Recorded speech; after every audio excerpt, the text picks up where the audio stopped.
my name is Courtney Woodyard, and I am in ece430 Early Childhood Education Capstone with instructor Peeler Carroll. Today is June 14th, 2016, and I am going to talk to you about my three chosen assessments. The three assessments that I have chosen are portfolios, rubrics, and running records. They're very similar, but they each have their own techniques. The first one that I'm going to talk about are portfolios, which is one of my favorites. And the portfolios are a way to give teachers and families a visual of where the child is. You take the student-created materials, and then also your observations and records that you have noted as well, and you put them into a binder. The binder, we usually start our portfolios in the older twos room, and the older twos teacher puts all their information that they've gathered throughout their year with them, and then that portfolio moves with them to the threes and then also to the fours. And of course, after the 4-year-old room, the students are able to take these portfolios to kindergarten. Their kindergarten teachers are grateful for these because they're able to see exactly where the child is developmentally. They're able to look back on from all the way back as early as them being 2 years old and seeing what types of learning styles, what they struggled with, what took longer to learn as far as their skills go. A great example of this is in the beginning of the year when you ask the child to draw a person. It might begin with only a head, and their arms might stick out from their head. But as the year progresses and you continue asking them to do these things, their person that you've asked them to draw becomes more defined.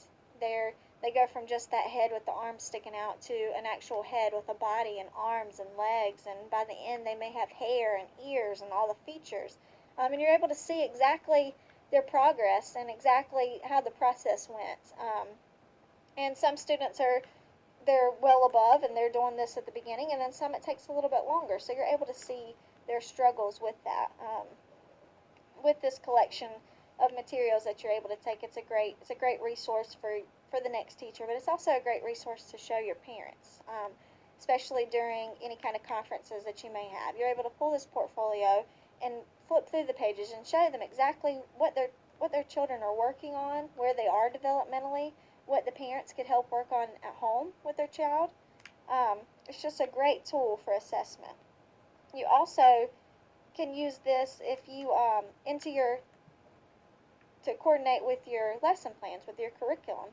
If you know children are struggling on a certain thing, it could be a group of children, it could be a single child, but if you know they're struggling, you can take these things from the portfolio and add them to your curriculum for the following week. It might be something where you're adding it to something that you already have planned, or if it has nothing to do with what you have planned, then you might just add a whole nother subtopic to that lesson plan for the following week. An obstacle that I might see happen with the portfolio, with you sending it from classroom to classroom and you're pulling it out during your conferences and showing your parents, and things could get misplaced or lost or torn, worn. So I think a way to overcome that obstacle would be to have a specific binder portfolio for your twos room, a specific portfolio for the threes, specific for the fours, and that way when they go to kindergarten they take all three and they're in a little bit better shape. The next assessment that I'm going to talk about is the rubrics. The rubrics is a more organized and structured form of assessment.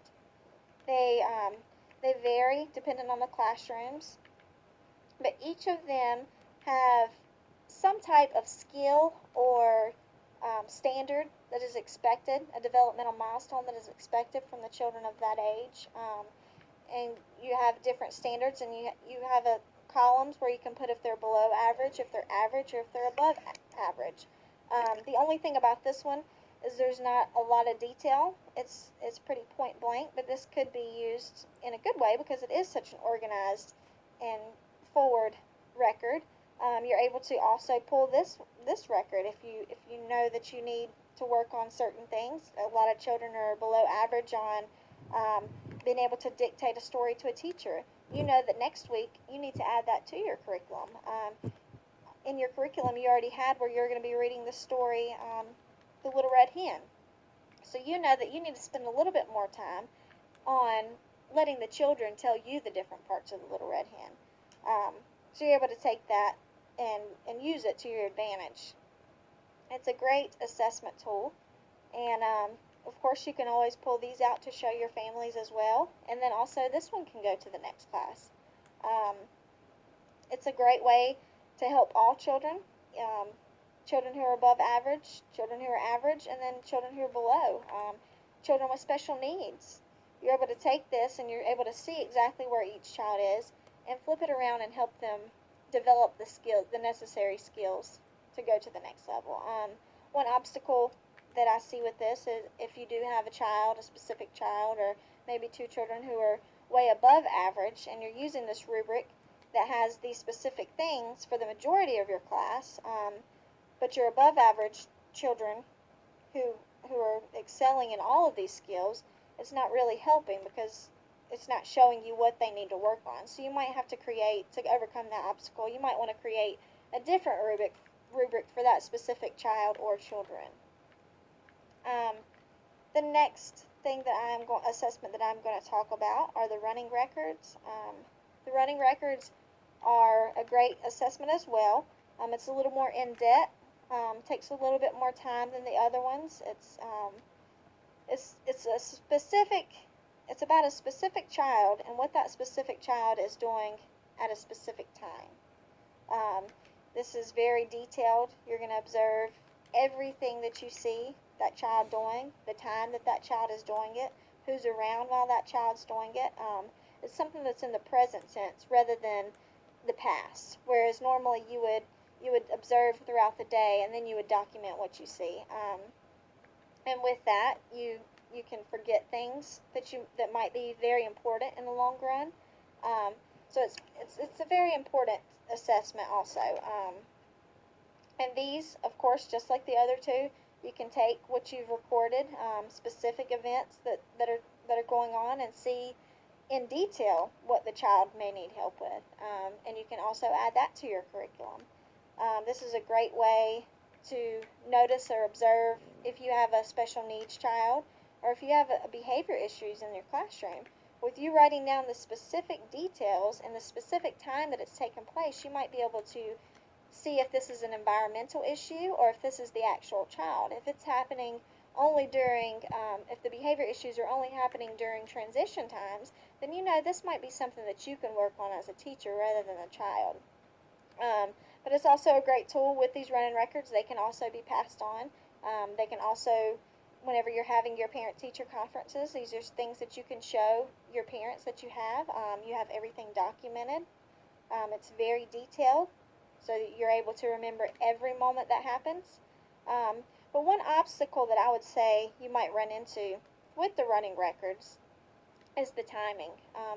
It takes a lot of time to document everything that is going on at that particular moment. So if you have a class of 20 children and it's only you and one other teacher, we of course want to make sure that supervision is the first thing that we're looking out for. So that could be challenging to be able to do this detailed record. So a way to overcome that obstacle will be to have the director or an extra teacher come in and kind of manage your classroom, fill in your shoes, while you're able to go around and document specific events and be able to write the most detailed record that you can write. These are all, like I said, these are all great assessments, all three of them. They all have the similarities of being able to see in the long run what your children need work on or what your children are excelling in. They're all documents that you're able to take and pull things from that you know you need to adapt into your curriculum and into your planning for the following week. And they're all there to send on to the next class whenever your children move up, as well as they're all there to help with your families, to be able to explain so that your families are able to see what their child needs help with, and so that you can maybe give some suggestions on them working with these at home as well as catching special needs or different behavior issues. If you're being able to catch them at an early age, then more than likely they're going to be able to be handled early on and help out, of course, in the long run. And this is all I have. Thank you so much.